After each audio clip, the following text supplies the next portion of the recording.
Lads, I've an unreal idea for a movie. Do you ever see that movie, What We Do in the Shadows? Yeah, I love that show. Yeah, yeah. What? Yeah, go for it. Yeah, so basically, we do that.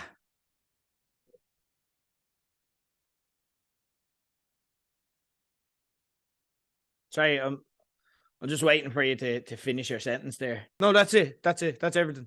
That's the entire idea. I mean, yeah, like, but with Nicolas Cage, obviously, you just want to get like Nicolas Cage in general. Like, is it just to throw him in there, like throw a bit of Cage in there, yeah? And yeah, like funny people like Ben Schwartz and I don't know, fucking Aquafina or some shit. She's a person, and she's funny, and that's all the idea. That's it. Like what we do in the shadows, Nicolas Cage, funny people and shit. Like that's all the idea, yeah. Yeah, pretty much. Yeah, yeah. Why did you not like it? No, that's fucking genius. Like, love it. Yeah, let's do it. No notes. Amazing stuff. Let's go, bro. That's how I imagine the pitch meeting went for new vampire comedy Renfield, released this week. Written by Ryan Ridley and Robert Kirkman, directed by Chris McKay, and starring the aforementioned funny people and shit. And you know what? If that was an accurate representation of the pitch meeting involved, they went out and made that exact movie with no notes. It was exactly that.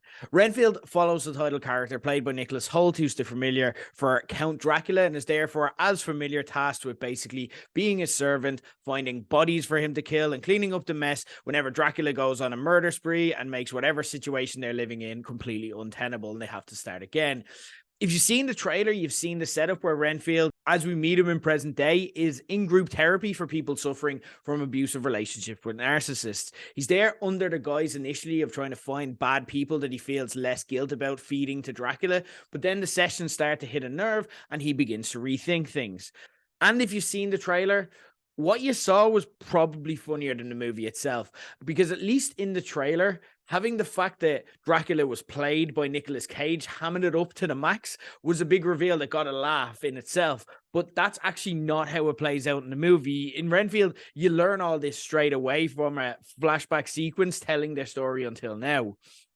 There's also some crime lord storyline which ropes in Aquafina as a cop and Ben Schwartz as the son of the city's main mob boss. And this subplot was total nonsense and is just totally tacked on for the purpose of giving the actors involved parts to play and giving Renfield just bad guys to fight.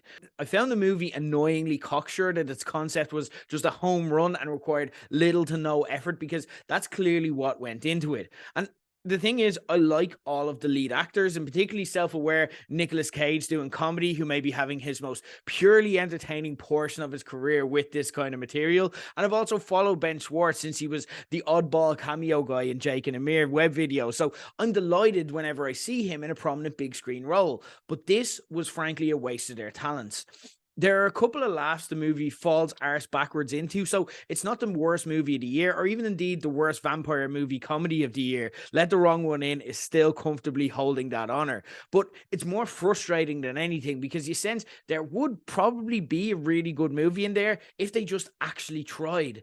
This feels lazy, and at times it even punches down. The jokes about therapy feels like it's making fun and rolling its eyes at people who do complain about being in abusive relationships with narcissists, but at the same time does so in a way you know that they're kind of telling themselves and patting themselves on the back for being like so progressive, for making a movie about topics like codependency. And I bet the people who made this use the term "do the work" really patronizingly a lot, because their entire plan is Nicolas Cage vampire, question mark, question mark, question mark, profit, and they have to fill the runtime. They rest a lot on action sequences, but then don't even have the creativity to make them funny. Instead, they overcompensate by overdosing on gore because loads of blood. That's silly. And the thing is, if you do watch What We Do in the Shadows, the last thing that reaches for much of the time is action, because they're too busy actually landing jokes. Renfield was not good. Just watch What We Do in the Shadows instead.